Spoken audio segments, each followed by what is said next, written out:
témoignage de Marie-Pierre Bordenave. Mon année de naissance est le 25 janvier 1962. Mon département, le 64, Pyrénées-Atlantiques. Voilà mon témoignage. Pas spécialement anti-vax, mais de nature sceptique face à ce nouveau produit. J'hésite, jusqu'à ce que mon généraliste me dise que si je tombe malade, il ne me soignera pas, et je ne pourrai pas aller à l'hôpital, ce qui finit par avoir raison de mon appréhension. 3 doses de Pfizer entre fin avril et mi-octobre 2021. Des troubles apparaissent dès la seconde, de la fatigue et un ganglion à l'aine gauche. Mon médecin n'en tient pas compte et commence à parler de dépression, le désormais grand classique et sans surprise pour les victimes. 3 semaines après la 3e dose, c'est la descente aux enfers.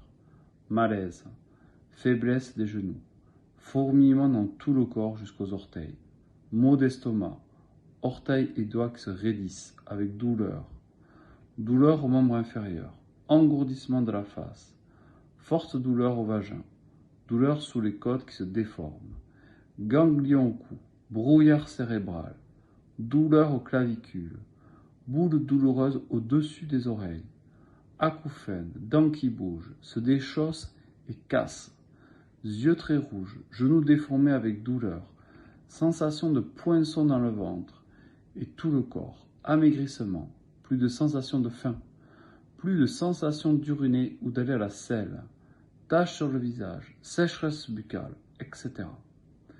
Pour mon médecin, tout est évidemment dans ma tête. Et il n'a de cesse de me prescrire des antidépresseurs que je ne prends pas. Pas une seule fois, il ne m'a ne serait-ce qu'ausculté. Moi qui avais les jambes sans varices, a aujourd'hui une circulation sanguine épouvantable et une fatigue qui ne me quitte pas, alors que j'étais très active. Depuis mai 2022, j'enchaîne les examens. Scanner IRM, écho, endoscopie, fibroscopie.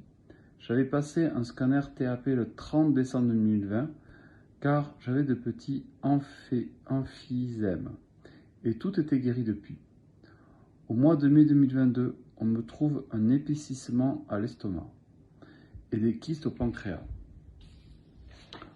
Hors de question, évidemment, de dire que tous les effets secondaires puissent venir des injections. Mon généraliste continue à marteler que c'est uniquement psychologique devant mes enfants qui finissent par le croire. En avril dernier, elle voit mon neurologue et un spécialiste en médecine interne qui enfin me croient et lui disent que tous ces problèmes sont bien dus au vax. Lui explique qu'il y a eu des lots différents et que je suis tombé sur un mauvais. Je revois mon neurologue le fin juin, mais il m'explique qu'il n'y a rien pour me soigner ou m'aider. Depuis 15 jours, je ne peux plus marcher en dehors de chez moi, car j'ai aussitôt une violente douleur dans le mollet droit, une forte brûlure qui me paralyse toute la jambe et m'empêche d'avancer. Comme je le dis, je suis à présent une autre personne qui habite mon corps. Je n'ai plus goût à rien. J'adorais cuisiner, lire, sortir, écouter de la musique, recevoir, m'occuper de ma maison. À présent, plus rien. J'ai 61 ans. J'ai l'impression que mon corps a vieilli de plus de 20 ans en quelques mois et qu'un poison me tue à petit feu.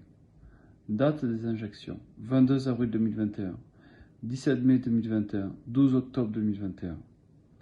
Il y a eu beaucoup de décès en Béarn. Des jeunes personnes, arrêt cardiaque, cancer turbo. Je viens de perdre une amie, guérie de son cancer. Tout a reflambé. Elle est partie en 15 jours. Personne ne fait rien. Personne ne bouge. J'ajouterai que j'ai essayé plusieurs protocoles. J'ai toujours les effets secondaires et mon état s'aggrave.